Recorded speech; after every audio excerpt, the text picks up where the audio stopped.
Giannis in the Bucks, improving. Look at those numbers, Chris. 31, 9, and 1, boy. If he would have made some free throws, that could have been 40. Yes. 1 for 10 from the free throw line, but still an MVP-like performance for Giannis with the 1 assist. We did see those. Yes, we did. We did get to see that.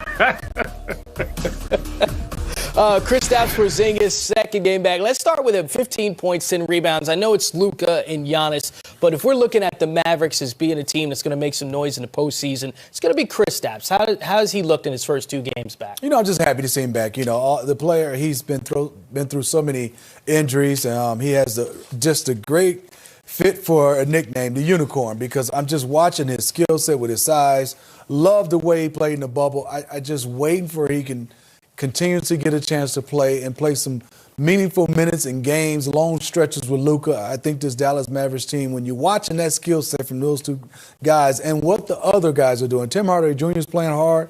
You have Trey Burke. You have all these guys that I think can fit in. They can have a nice little run. Not saying they're winning the Western Conference, but they can be a problem. Now, looking at what we saw from Luka Doncic down the stretch and what we've seen from him this season, Channing, I mean, this team is just 6-5 right now. They're playing really good defense coming into this one.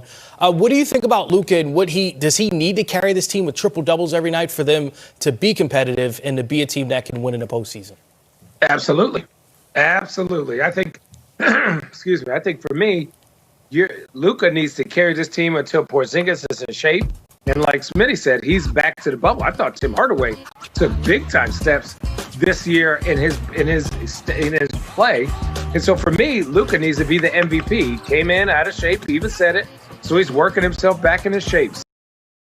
Carry your team, keep them around 500, and then make sure when Kristaps and you have that push for the end of the season. But for me, the Mavericks, you look at the rest of their team and they're growing, and he's allowing them through his play to grow and have opportunities to make plays at the end of games. But they need to show up for him, or else you're not going to get that pass again. You saw how mad he was that Porzingis shot that rocket off the side of the backboard per game. But, for me, I like the Dallas Mavericks. I think the West is going to be tough. I think it's going to be between them and the Pelicans for that A spot. And we saw the frustration from Luka. We did not see that from Giannis because it was Khris Middleton making those baskets at the end of the game. We saw that a little bit during the regular season last year, especially when Giannis missed a game here and there. For the Bucks, moving forward in those clutch situations, is Khris Middleton more of the answer than Giannis at the end of the game? Yeah, I think so right now. I mean, obviously, we know Giannis is the best player, MVP type, but I think is at times when your best player can't make free throws, and I think it's been hard, and I think that's where the Milwaukee Bucks couldn't advance. But I can just tell now, watching Khris Middleton, he is asserting himself more as the guy to take over. And there's nothing wrong with that. I just think right now everybody talks about Giannis and his three-point shot.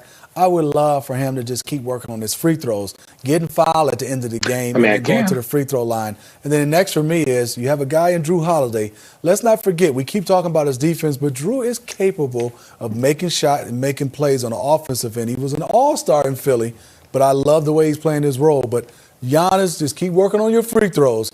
Everybody doesn't have to shoot threes. Well, Khris Middleton can shoot those threes.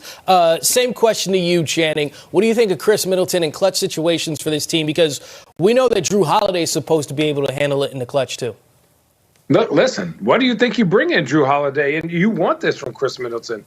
I think you look at all the greats, they had that extra guy other than Jordan and Kobe. But, you look at LeBron, had Kyrie. LeBron has AD. So either one of them could go. Now, Giannis's skill set to me is for 40 minutes, right? And he's going to get 30. He's going to get these amazing. He's the MVP. But them last 4 minutes, you can't have him with the ball because they're just going to foul him. So for me, you give it to your skill players, Khris Middleton and Drew Holiday. And those guys are all-stars. They're some of the best players in this league. You allow them to grow in that situation. Now, that's not a knock on Giannis at all. They go wherever Giannis goes, but at the end of the game, give it to the guy who can shoot a three, who can make free throws, and make plays for other people in that sense, and not afraid of the moment of going to the free throw line. Khris Middleton, 25 points, 8 rebounds, 6 assists. And again, those clutch baskets, let's hear from him now. He's an all-star. Remember that. Strikes that game speed. I think that's the easiest way to put it at. Anything that I work on, be able to find a way to translate it to the game. So it'll be able to work. I'll be comfortable. Nobody will be shocked about a move or a shot that I take because they know I practiced it hundreds of times. And your teammates obviously have confidence in you. Coach has confidence in you. How does that compare to the confidence that you have in yourself and how much you believe in yourself? No, I think the confidence from my teammates and coaches is the most important to myself. I had a lot of great looks tonight that just didn't fall, but not one person told me, it was a bad shot or, whatever. They just told me, keep shooting, stay with it. That's what I tried to do. Jim Ozarski. Hey, Khris. I don't know if it's coincidence or if it's something you look to do, but throughout the season, this game, when the other team has gone on a little bit of a run, either to close within a bucket, maybe take a lead, it seems like more often than not, you're the one who stops that with a bucket of your own. Is that coincidental, or is that something where it's you kind of feel that as well, and it's a chance for you to maybe reset for your team? I think it's a little bit of both. I think when we all realize the team is on this run, go with something our bread and butter, that's going to work. Where it could be the ball in my hands, Giannis, Drew, Dante, whoever. Try to get the best shot that we know that we've seen gone in thousands of times. Most of the time, I feel like for myself, it's a pick and roll, coming off and shooting the mid-range or a three or making a play for somebody else.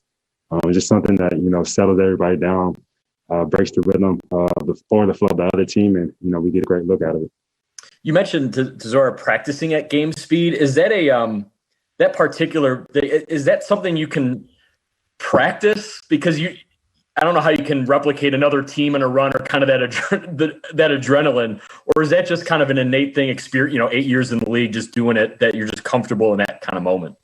I think, it's probably a lot of experience. I don't move too fast. So going game speed is not, running 1,000 miles per hour. It's just, picking my spots, knowing where to attack to, use my size, my length a little bit. I think that's what it's all about, just using my imagination when I'm working on moves, when I'm working on my shots, just trying to get a nice flow of rhythm.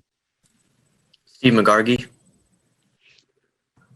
Obviously, I had a really tight game tonight. You have Brooklyn coming up, the Lakers coming up. Just this 3-game stretch, how much are you kind of looking forward to seeing where y'all are as a team based on these 3 games? I'm definitely excited. I think everybody is too. It's going to be a challenge to go against 2 great teams.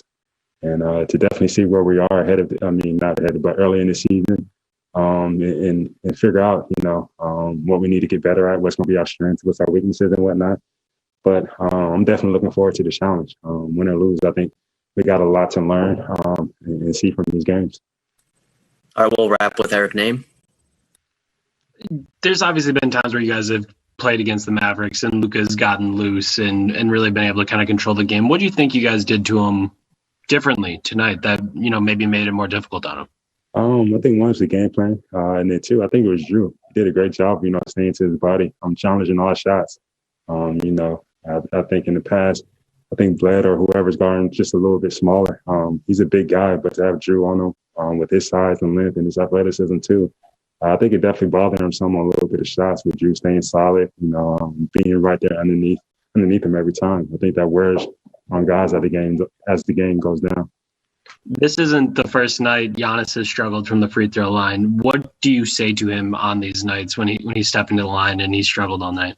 Honestly, not much. I think free throws, is very mental for, everybody. I think we can all say in practice, we've seen them knock free throws 10 for 10 with ease on a daily basis. I think sometimes it's just mental. I go through it too, through my stretches, but, I don't say much to him. I don't want to get in his head and have him thinking about 1,000 different things. I think he knows what he needs to do. The Jazz